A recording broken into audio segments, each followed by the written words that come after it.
We have another of our profiles of Republicans who may run for president and appear at the first debate of the season, May 5th in Greenville, South Carolina.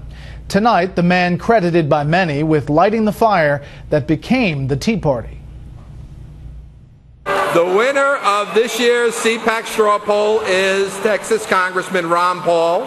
For the last 2 years at the conservative CPAC convention in Washington, D.C., the winner of the straw poll this year, Congressman Ron Paul.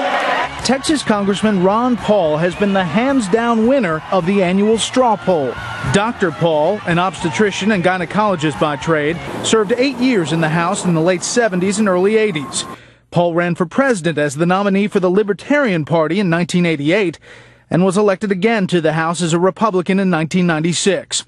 Paul has often been referred to as Dr. No because he votes against most legislation involving federal spending, government expansion, or any reduction of privacy rights.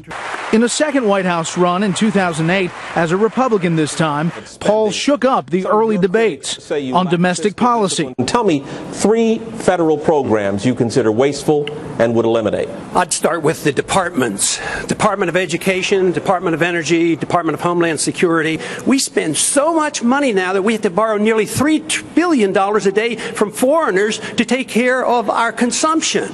And we can't afford that. And on foreign policy. Congressman Paul, I believe you are the only man on the stage who opposes the war in Iraq.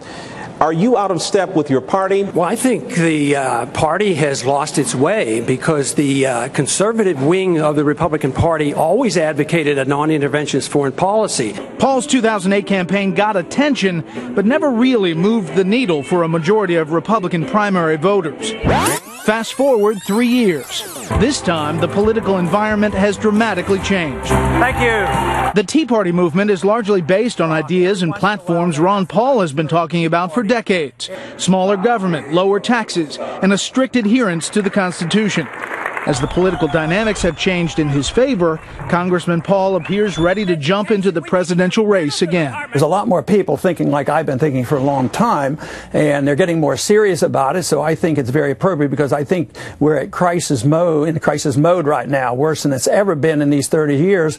Paul wants to do away with the Federal Reserve, and the fact that people are now talking about the Fed, he says, shows just how far things have shifted. Who would have ever believed that the Federal Reserve Board chairman would have to hold a press conference, and who would have ever believed that they would have to give us some information, although they haven't given us as much as we want, and what we're finding out is astounding. On the issue of energy, with gas prices rising, where do you think the solution lies in the energy policy question? It's to get the government out of the way. You know, the government has interfered in nuclear power at times. They interfere with drilling. There's so much involved. But overall, prices go up because they print too much money. So there's an inflationary impact, just as it was in the 70s. We're having another inflationary impact. The dollar goes down, oil prices go up. But the market handles these things. So the government just needs to get out of the way. Would you sum up your policy overall across the board that the government needs to get out of the way? Oh, certainly. When they start interfering with economic decisions and personal decisions or decisions around the world.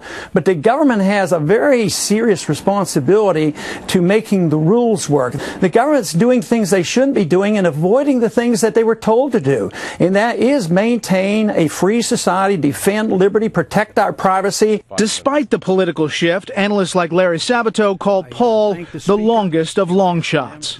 He may be too well known and seen as a perennial candidate for president. After all, he's in his 70s. Ron Paul may very well run.